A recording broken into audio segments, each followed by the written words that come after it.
زمرے میں عملی جغرافیہ، عام جغرافیہ، طبعی جغرافیہ، طبعی جغرافیہ، طبعی جغرافیہ، انسانی جغرافیہ، انسانی جغرافیہ، انسانی جغرافیہ، انسانی جغرافیہ. ٹھیک ہے. تو یہاں سے جو ہے آپ دیکھتے ہیں یہ کتاب ہے، اس کا پہلا صفحہ، اور اس کے بعد یہاں پہ دوسرے صفحے پہ ہم ڈائریکٹ آ گئے جہاں پر ہے علاقائی شہر. اب دیکھ رہے ہیں ہم علاقائی شہر. راحل کی جماعت کے طلبہ اور اسکول کے اساتذہ ضلع عثمان آباد کے نلدرگ سے ضلع رائے گڑھ کے علی باغ کی علاقائی سیر کے لیے نکلے ہیں. اس سفر کے لیے اسکول نے ایس ٹی بس کی خدمت باہمی معاہدے کے تحت حاصل کی ہے. اس علاقائی سیر کی منصوبہ بندی اساتذہ کی ہدایت کے مطابق راحل اور اس کے دوستوں نے کی ہے. طلبہ نلدرگ سے علی باغ کے سفر کے دوران زمین کی ساخت، مٹی، نباتات اور بستیوں میں نظر آنے والی تبدیلیوں کا کس طرح علم حاصل کرتے ہیں، اس کی معلومات حاصل کریں گے. جماعت کے طلبہ اساتذہ کے درمیان ہونے والی گفتگو ذیل میں دی ہوئی ہے، اسے پڑھیے، دیکھیے گا. یہ نقشہ یہاں دیا گیا ہے، نلدرگ، سولاپور، اور یہاں سے دیکھیے یہ ٹھیک ہے اجنی ذخیرہ آب، انداپور، ارلی کانچن، ہڑپسر، پونا، اسنیہ گڑھ، لوناولا، کھوپولی، علی باغ.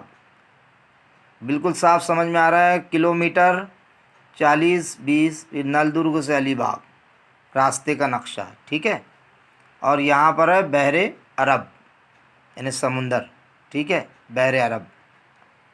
اس کے بعد دیکھیے یہاں والے علاقائی سیر کے لیے طلبہ نے ذاتی اشیاء اور شناختی کاغذات کے ہمراہ ذیل کی اشیاء ساتھ میں لی ہیں. ٹھیک ہے، یہ علاقائی سیر کا راستہ تھا. اب یہ اشیاء دی گئی ہے. یہ اشیاء، یہ گھڑی ہے، دیکھیے یہ جو ٹھیک ہے فرسٹ ایڈ. اس کے بعد قلم، ڈائری، یہ ٹوپی، یہ کیمرہ، یہ آپ دیکھ سکتے ہیں یہاں پر یہ دوربین، بیگ ہے، پانی کی جو بوتل ہے. ٹھیک ہے، جو ضروری، یہ اہم چیزیں جو ہے طلبہ کے ساتھ رہے گی. پھر اس کے بعد پہلا دن، وقت ہے صبح 6 بجے. صبح 6 بجے. معلمہ، اب ہم نلدرگ سے سولاپور جا رہے ہیں. سولاپور کے قریب ہم صبح کا ناشتہ کریں گے اور پونا میں اسنیہ گڑھ کے قریب کھانا کھائیں گے. پورے سفر میں ذیل کے نکات کے مطابق آپ راستے کے دونوں جانب کا مشاہدہ کر کے اسے بیاض میں درج کریں. زمین کی ساخت، آبی ذخائر، نباتات، مٹی، زراعت، انسانی بستیوں کی ساخت. راحل: ہاں میڈم، یہاں کی زمینی ساخت نشو و فراز والی ہے. کہیں زمین ہموار ہے، کچھ مقامات پر کھیتیاں بھی نظر آ رہی ہیں. ٹھیک ہے. بحث کیجیے. اگر آپ اس علاقائی سیر میں شریک ہو رہے ہیں تو کس طرح تیاری کریں گے؟ فرض کیجیے آپ کو اساتذہ نے علاقائی سیر کی منصوبہ بندی کرنے کے لیے کہا ہے تو آپ تفصیلی منصوبہ بندی کس طرح کریں گے؟ یہاں پر ایک شکل دی گئی ہے، دیکھیے، نلدرگ کارنر، مادی آبشار. بڑی خوبصورت شکل ہے، اسے ہم قریب کر کے اس آبشار کا نظارہ کر سکتے ہیں. تو اس طریقے سے آپ دیکھ رہے ہیں کہ یہ پہلا صفحہ جو تھا وہ ان تمام معلومات سے پور ہے. آئیے اب ہم آ گئے دوسرے صفحے پر اور دوسرے صفحے کی گفتگو دیکھتے ہیں. شاہدہ: راستے کے کنارے چھوٹی چھوٹی بستیاں ہیں. چائے کی دکانیں، ڈھابے، پیٹرول پمپ اور دیگر دکانیں نظر آ رہی ہیں. معلمہ: نازیہ آپ بولیے. نازیہ: میڈم، کیا اب ہم ڈھلان والے راستے سے گزر رہے ہیں؟ ڈھابے کے گھر بھی یہاں پر تصویر میں دیے گئے، دیکھیے، سڑکیں اور دکانیں بھی دی گئی ہیں. معلمہ: ٹھیک ہے، ہم بالا گھاٹ پہاڑی سلسلے کے جنوب میں ہیں۔ بالا گھاٹ سلسلہ کوہ سہیادری کی مشرقی جانب پھیلی ہوئی شاخ ہے۔ آپ کو دیے ہوئے نقشے اور باہری زمینی ساخت کو دیکھتے جائیے۔ زمینی ساخت میں ہونے والی تبدیلیاں آپ کو بآسانی سمجھ میں آئیں گی۔ اب بستیوں کی ساخت اور گھروں کے متعلق بتائیے۔ خورشید: میڈم، دیہی علاقوں میں سڑکوں کے کنارے واقع بستیاں ایک قطار میں ہیں۔ گھروں کی دیواریں پتھر اور مٹی کی ہیں۔ گھروں کی چھتوں کے لیے لکڑی اور مٹی کا استعمال کیا گیا ہے۔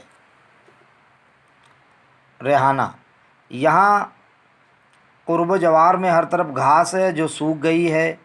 کچھ جگہوں پر سوکھے درخت دکھائی دیتے ہیں۔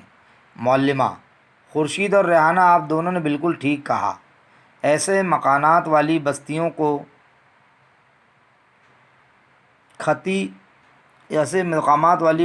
کو خطی بستیاں کہتے ہیں۔ یہ ہم 7ویں جماعت میں سیکھ چکے ہیں۔ ان گھروں کو ڈھابے کے گھر کہتے ہیں۔ یہ مخصوص طریقے سے بنائے ہوئے روایتی گھر ہیں۔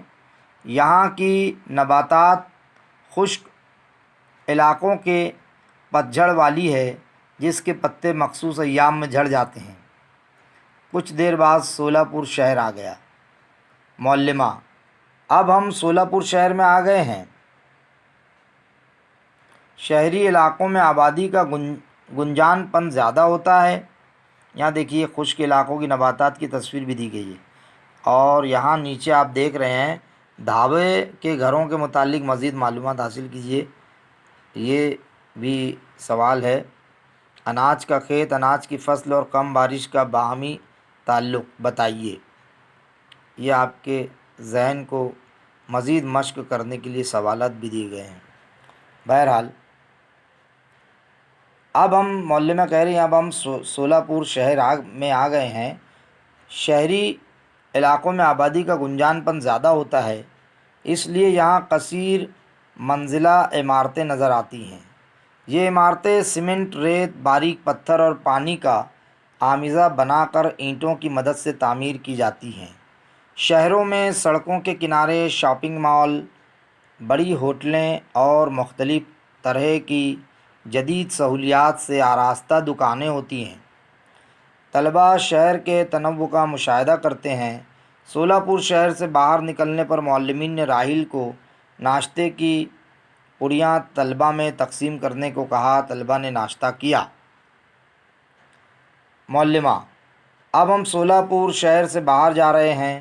طلباء آس پاس کی کھیتیاں دیکھیں، جو نظر آتا ہے اس کا اندراج کیجیے اور بتائیے۔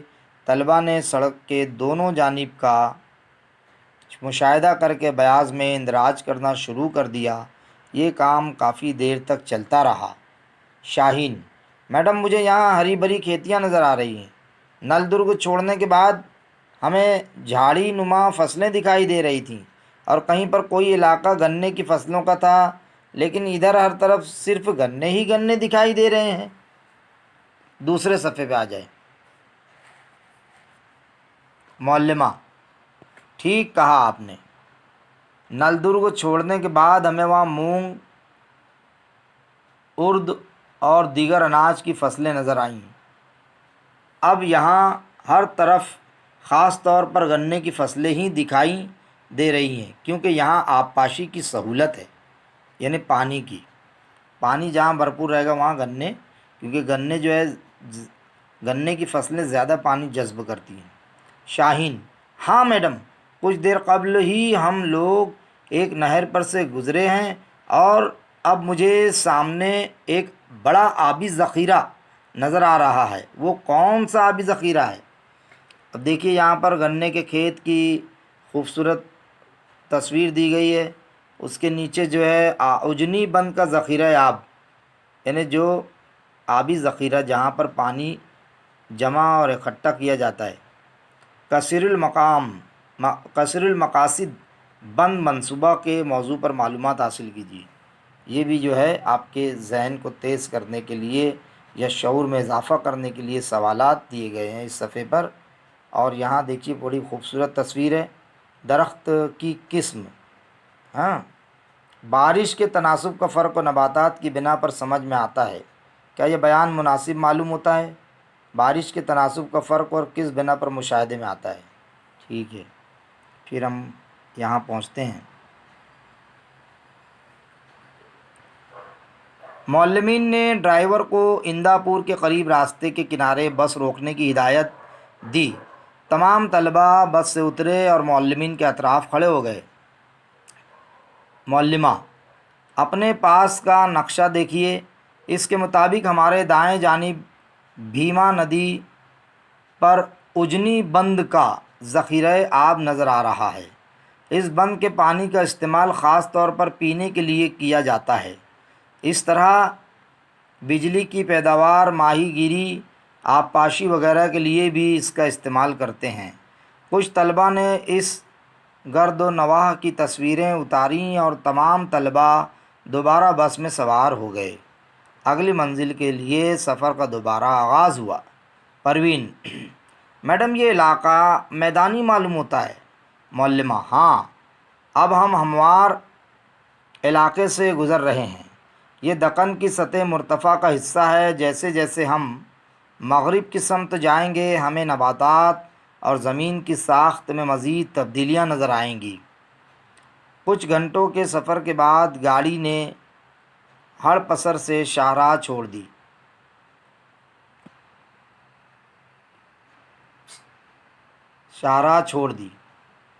اور وہ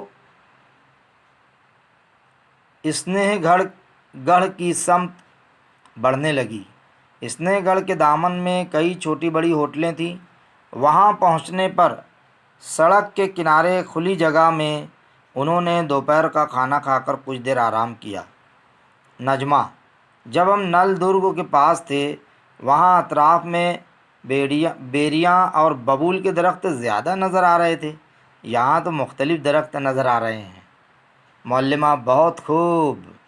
نل درگ سے گزرتے وقت ہمیں نیم خشک علاقے میں پائی جانے والی خاردار نباتات نظر آ رہی تھیں. نباتات کی اقسام میں ہونے والی یہ تبدیلی اس علاقے کی بارش کے تناسب میں ہونے والی تبدیلی کا اشاریہ ہے. اب ہم دیکھ رہے ہیں کہ انجن، برگد، پیپل وغیرہ درخت زیادہ تعداد میں ہیں. اس وقت ہم اسنیہ گڑھ کے دامن میں ہیں. اسنیہ گڑھ کی چوٹی پر پہنچنے پر ہم کوہ سیادری سے نکلنے والے پہاڑی سلسلے دیکھیں گے. اب آپ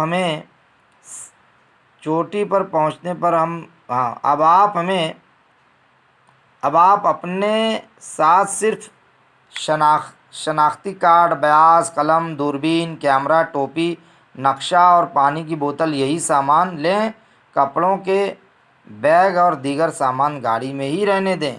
دیکھیے تجربات اور مشاہدات کس طریقے سے آپ کو سمجھ میں آ رہے ہیں کہ آپ جب سفر میں نکلیں تو آپ کو کیا کیا لینا ہے اور کیا کیا نہیں لینا ہے.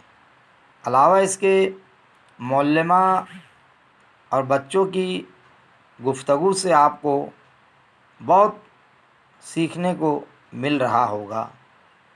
توقع کی جاتی ہے کہ آپ کو بہتر ڈھنگ سے یہ صفحہ بھی جو معلومات سے پر ہے اچھا لگا ہوگا. دیکھیے چوتھا صفحہ ہم دیکھ رہے ہیں.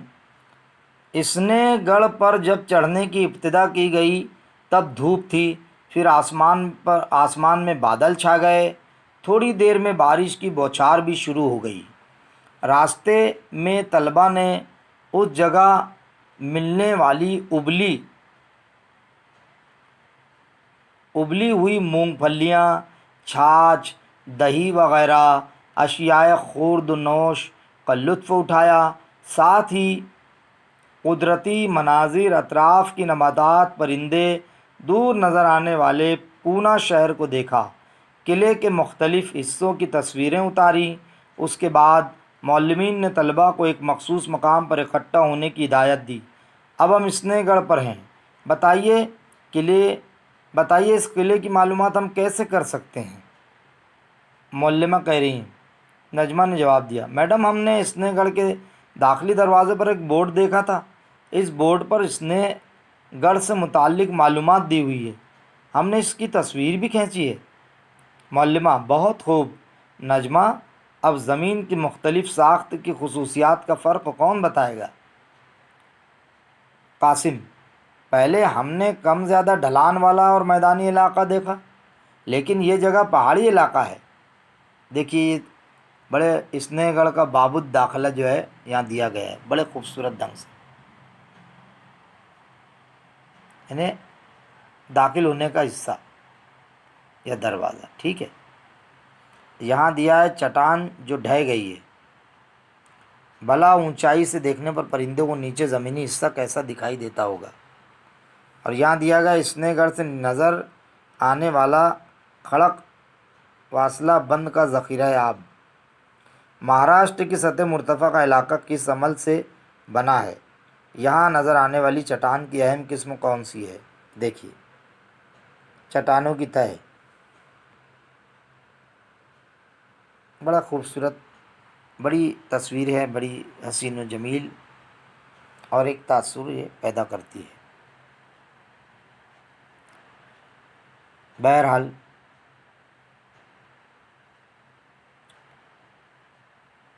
بہت خوب نجمہ، معلمہ نے کہا، اب زمین کی مختلف ساخت کی خصوصیات کا فرق کون بتائے گا؟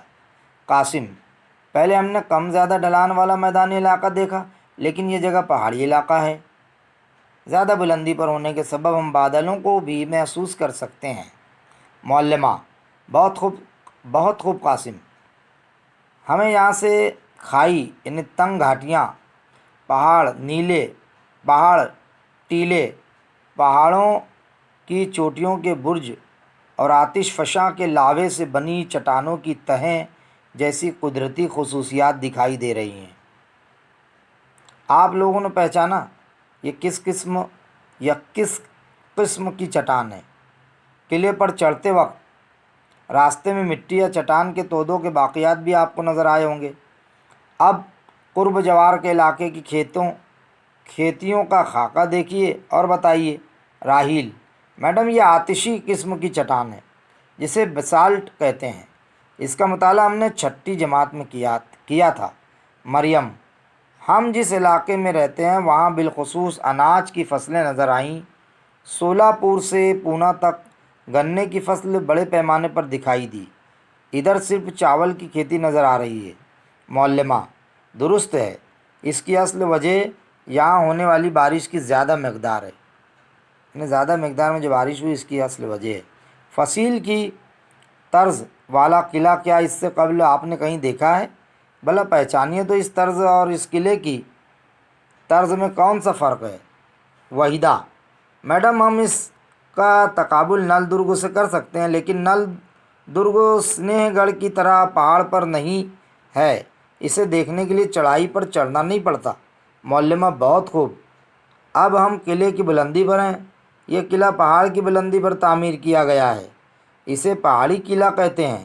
یہ مقام حفاظتی نقطہ نظر سے اور ارد گرد کے علاقے کی نگہداشت کے لیے مناسب ہے، اسی لیے یہ قلعہ تعمیر کیا گیا۔ نل درگ زمینی علاقہ ہے، قلعے ہماری ریاست کی وراثت ہیں، ادھر آئیے اور نیچے کی جانب دیکھیے۔ اس طریقے سے ہم پہنچ گئے اب اگلے صفحے پر، صفحہ نمبر 5 پر۔ سامنے جو ذخیرہ آب دکھائی دے رہا ہے، یعنی یہ ذخیرہ آب جو دکھائی دے رہا ہے وہ بتایا جا رہا ہے۔ سامنے جو ذخیرہ آب دکھائی دے رہا ہے وہ کھڑک واصلہ بند کا ذخیرہ آب ہے۔ اس بند کا پانی شہر پونا اور ارد گرد کے علاقوں کو فراہم کیا جاتا ہے۔ اب ہم قلعے کے کلیان دروازے کی جانب چلتے ہیں۔ ادھر آئیے اور یہ بناوٹ دیکھیے، اسے دیو ٹاکے کہتے ہیں۔ یہاں قدرتی چشموں سے آنے والے پانی کا ذخیرہ کیا جاتا ہے۔ اس کے قلعے پر بسنے والوں کو آج بھی سال بھر پانی ملتا ہے۔ تمام طلبہ حیرت ظاہر کرتے ہوئے: باپ رے، سبحان اللہ، اتنی صدیوں سے اتنی بلندی پر پانی کس طرح ملتا ہوگا؟ بعد میں معلمین تمام طلباء کو ایک جھونپڑی کی جانب لے گئے جہاں بیسن اور روٹی ملتی تھی۔ طلباء نے اس جیسی کئی جھونپڑیاں دیکھیں۔ یہاں سیاحوں کو کھانے پینے کی سہولیات فراہم کی جاتی تھیں۔ اسنیہ گڑھ پر کچھ وقت گزارنے کے بعد تمام طلباء نیچے آ کر بس میں بیٹھ گئے اور رات کے قیام کے لیے بس پونا شہر کی جانب روانہ ہو گئی۔ شہر پہنچنے پر شام کا ناشتہ کرنے اور چائے پینے کے بعد طلباء شہر کے بازاروں میں سیر و تفریح کے لیے تیار ہو گئے۔ معلمہ: ہم پونا کے شنیوار واڑہ بازار کے لیے مشہور تلسی باغ اور مہاتما پھلے منڈئی کے علاقوں میں تھوڑی دیر گھومیں گے۔ اس مقام پر تھوک اور خوردہ بازار ہیں، یہاں آپ خریداری کر سکتے ہیں، لیکن آپ اپنے مشاہدات درج کرنا نہ بھولیں۔ قرب جوار کا سیر سپاٹا کرنے کے بعد سبھی افراد قیام کے لیے مقررہ جگہ پر رات کا کھانا کھا کر سو گئے۔ ایک تصویر یہاں دی گئی ہے دیوٹا کے قدرتی ٹنکی، دیکھیے 1.16، اور ایک دوسری تصویر بھی ہے اسنیہ گڑھ پر کھانے پینے کی اشیاء، کس طریقے سے خوبصورت نظر آ رہی ہے، یہ دیکھ سکتے ہیں آپ۔ اور دوسرا دن صبح 7 بجے صبح کا ناشتہ کرنے کے بعد بس علی باغ کی سمت روانہ ہوئی۔ معلمہ: اب ہم ممبئی پونا ایکسپریس ہائی وے سے گزر رہے ہیں، کیا زمین کی ساخت میں کچھ تبدیلی نظر آ رہی ہے؟ ہم لوناوالا کے قریب راجماچی پوائنٹ پر قیام کریں گے۔ توفیق: ہاں میڈم، حالانکہ ہم ہموار راستے سے گزر رہے ہیں لیکن آس پاس پہاڑی علاقہ دکھائی دے رہا ہے، گھروں کی تعداد بھی اب کم ہوتی نظر آ رہی ہے۔ لوناوالا سے آگے بڑھنے کے بعد بس راجماچی مقام پر رک گئی۔ معلمین نے زمین کی ساخت سے متعلق خصوصیات کی حسب ذیل معلومات دی۔ معلمہ: یہ مغربی گھاٹ کی ڈھلان ہے، اس پہاڑی حصے کو ہم سیادری بھی کہتے ہیں۔ اس مقام سے زمینی ڈھلان کے درمیان کا فرق بآسانی دیکھ سکتے ہیں۔ مشرق کی سمت یہ ڈھلان سست اور یہ دیکھتے ہیں ہم 6 صفحے پر ہم پہنچ گئے۔ مغربی سمت سے ڈھلان تیز ہے، مغربی جانب چٹان کا ڈھلوانی رخ اور کئی آبشار دکھائی دے رہے ہیں۔ اس سے متعلق ہم 9ویں جماعت میں پڑھ چکے ہیں۔ اس حصے میں مغربی سمت بہنے والی الہاس ندی کا منبع بھی ہے۔ طلباء وہاں تصویر کھینچتے ہیں۔ بارش دوبارہ شروع ہو گئی، تمام لوگ بس میں بیٹھ کر آگے روانہ ہو گئے۔ یہ ایک تصویر دی گئی ہے راجماچی پوائنٹ، دوسری تصویر دی گئی ہے یہاں سیادری کا ایک آبشار، بڑا خوبصورت دودھ کی شکل کا، دیکھو کتنا خوبصورت ہے آبشار اتنے خوبصورت قدرتی مناظر نظر آ رہے ہیں۔ آپ کے خیال میں کیا علاقوں اور ضروریات کے مطابق گزر بسر کے وسائل میں فرق ہوتا ہے؟ یہ علاقائی سیر کون سے دنوں میں ہوئی ہوگی، اس کا اندازہ لگائیے۔ بارش ہو رہی، ظاہر سی بات ہے، موسم بہار ہے، بارش کا موسم ہے، ٹھیک ہے۔ یہاں دیکھیے تصویر ہے دیورائی اور دوسری تصویر ہے ون رائی، بڑی خوبصورت تصویر ہے یہ۔ پھر دیکھتے ہیں ہم نعیم نقشہ دیکھ کر، میڈم اب ہم گھاٹ سے اتر کر کھوپولی کی جانب جا رہے ہیں نا؟ معلمہ: بالکل صحیح ہے، یہ مغربی گھاٹ کا بور گھاٹ ہے، اسے کھنڈالا گھاٹ کے نام سے بھی جانا جاتا ہے۔ اب ہم بھارت کے مغربی ساحلی علاقے میں اترنے والے ہیں۔ اب آپ کو دکھائی دینے والے درختوں، گھروں اور مٹی کا مشاہدہ کیجیے۔ میڈم گھاٹ میں مختلف قسم کی نباتات کے گھنے جنگلات نظر آ رہے ہیں، اس میں بڑے پتوں کے درخت زیادہ ہیں، ایسے درخت تو ہم اسنیہ گڑھ علاقے میں بھی دیکھ چکے ہیں۔ معلمہ: یہ ساگوان کے درخت ہیں، یہ پورا علاقہ برگ ریز درختوں کا ہے، اس جگہ بہت